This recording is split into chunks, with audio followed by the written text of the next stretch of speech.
Imagine rising to power with a vision for a better future, only to have it all shattered instantly. 4 U.S. presidents met similar fates, each struck down by a tragic attack in shocking, unforgettable moments. From Abraham Lincoln's leadership during the Civil War to John F. Kennedy's push for change, these leaders shaped history, only to meet untimely deaths. In this video, we'll explore the lives of 4 U.S. presidents whose stories ended with a deadly event. Abraham Lincoln is a name almost everyone knows, but behind the tall hat and famous speeches, there's a story of struggle, leadership, and an unexpected end. Lincoln was born on February 12, 1809, in a small log cabin in Kentucky.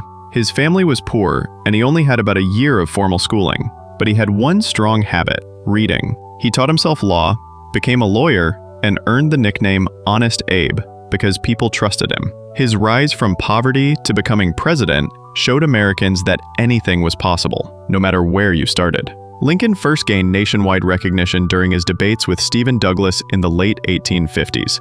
He spoke out against the spread of slavery, and many in the North saw him as more than just a politician. He was a moral leader in a crisis. By 1860, that voice helped him win the presidency, just as the country was falling apart. As president, Lincoln faced the Civil War, the deadliest conflict in U.S. history. His goal was simple: save the Union. But he achieved more. In 1863, he issued the Emancipation Proclamation, which declared enslaved people in the southern states were free. This turned the war into not just a fight for unity, but for human freedom. He delivered speeches like the Gettysburg Address, which was brief but memorable, reminding Americans of the promise of equality. But when you make significant changes, you create enemies. Many Southerners and Confederate supporters despised him. To them, Lincoln was the man who ruined their way of life. On April 14, 1865, just days after the South surrendered, Lincoln went to Ford's Theater in Washington. That night, an actor named John Wilkes Booth sneaked into the president's box, raised a pistol, and shot.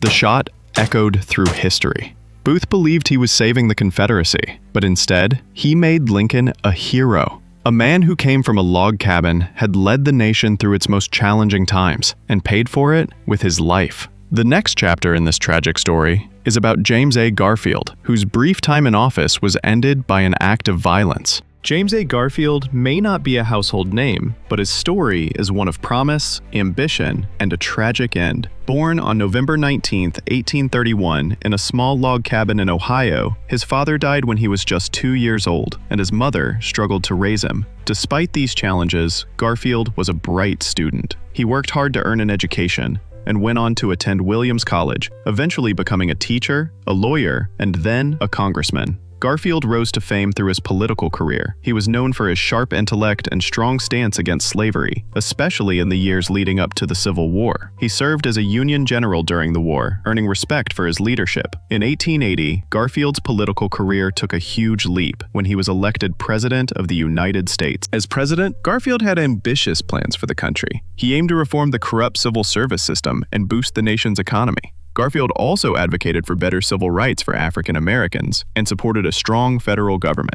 Sadly, his presidency was cut short before he could implement significant changes. On July 2, 1881, 3 months and 28 days into his presidency, Garfield was shot by Charles J. Guiteau at the Baltimore and Potomac Railroad Station in Washington, D.C. The president had been walking through the station with his Secretary of State when the gunfire broke out, changing history instantly. Guiteau had no real reason to assassinate Garfield, but he believed it would benefit his own ambitions. Garfield survived the shooting, but the infection from the wound led to his death on September 19, 1881. Garfield's assassination shocked the nation, and his death prompted the government to reform the civil service system, which had been a major issue during his presidency.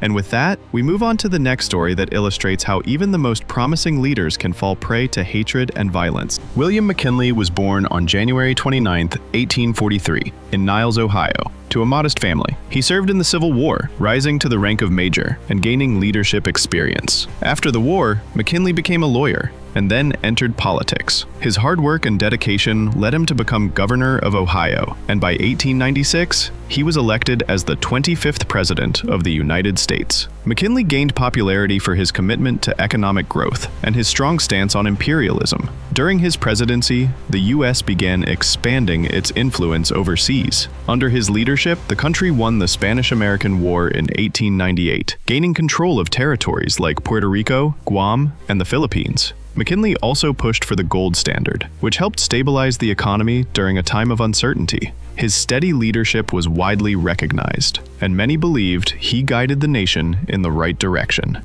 However, McKinley's presidency was cut short. On September 6, 1901, he was shot by anarchist Leon Czolgosz while giving a speech at the Pan American Exposition in Buffalo, New York. Czolgosz believed McKinley's policies favored the wealthy and powerful, while ordinary workers suffered. Influenced by radical anarchist ideas, he saw McKinley as a symbol of government oppression and wanted to make a violent statement against authority. Despite being shot twice, McKinley initially seemed to be recovering, but the wounds became infected, and he died on September 14, 1901. His death led to the presidency of Theodore Roosevelt, who would go on to make his own mark on history. John F. Kennedy, also known as JFK, was born in Brookline, Massachusetts on May 29, 1917. He came from a wealthy and politically connected family. He attended prestigious schools and joined the Navy during World War II, where he became a war hero. After the war, Kennedy entered politics and, at just 43, became the 35th President of the United States in 1961.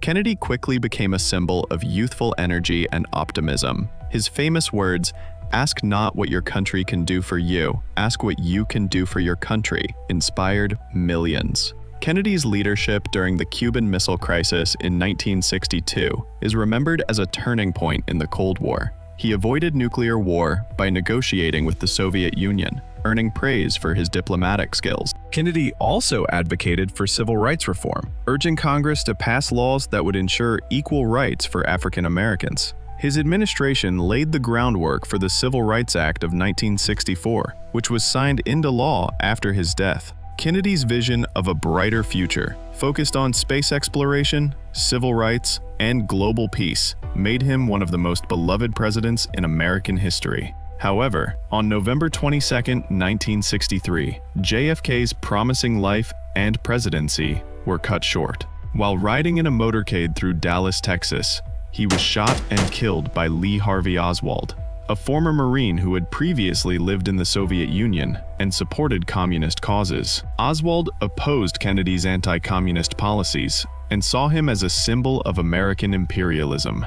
The nation was stunned. The assassination of John F. Kennedy left a hole in the American spirit, one that would never truly be filled. Share your thoughts on these presidents in the comments below. We enjoy hearing your opinions. Thank you for watching, and we hope this video taught you something new. Please like, share, and subscribe for more history insights.